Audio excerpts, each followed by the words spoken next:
আজকের দিনটা শুরু করলাম এক গ্লাস জল দিয়ে। সাধারণত আমি লেবু জলই খাই সকালে, তবে আজকে বাড়িতে লেবুটা শেষ হয়ে গেছে, তাই প্লেন জলই খেলাম। তারপর ফ্রেশ হয়ে সোজা চলে গেলাম রান্নাঘরে।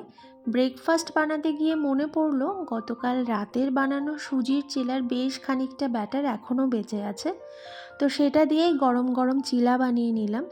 এটা আমি আর শোভনই খাবো, আর বাড়ির বাকিদের জন্য হয়েছে রুটি আর সবজি। তো খাওয়া দাওয়া সেরে তো শোভন বেরিয়ে গেল, আর আমিও ততক্ষণে ঘরের টুকটাক সমস্ত কাজগুলো সেরে নিলাম। তো প্রথমে বিছানাটাকে ভালো করে গুছিয়ে নিয়েছি, তারপর ঘরটা ভালো করে ঝাড় দিয়ে নিলাম।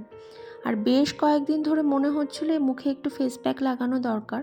তো এটা আমি ওই ঘরের যে সমস্ত ইনগ্রিডিয়েন্ট থাকে সেই সব কিছু দিয়েই তৈরি করেছি। তো ফেস প্যাকটা লাগিয়ে ওই 20 মিনিট মতন রেখেছিলাম, তারপর চলে গেলাম স্নান করতে।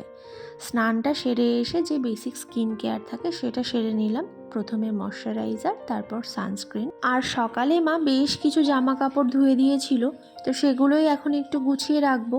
আর এইসব করতে করতে শোভন আর বাবাও বাড়ি চলে এসেছে। তো এখন হলো আমাদের লাঞ্চ টাইম। মা এখানে সবার জন্য ভাত বাড়ছিল, আর আমি এদিকে লেবুটা কেটে নিচ্ছি। তো আজকের মেনুতে আমাদের ছিল শাপলা ভাজা আর লাল লাল চিকেনের ঝোল। তো দুপুরের খাওয়া দাওয়াটা তো বেশ ভালোই হলো।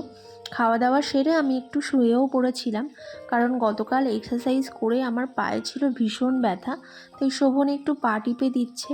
আর এই রকম যত্ন পেলে প্রতিদিনই এক্সারসাইজ করা যায়, কি বলো?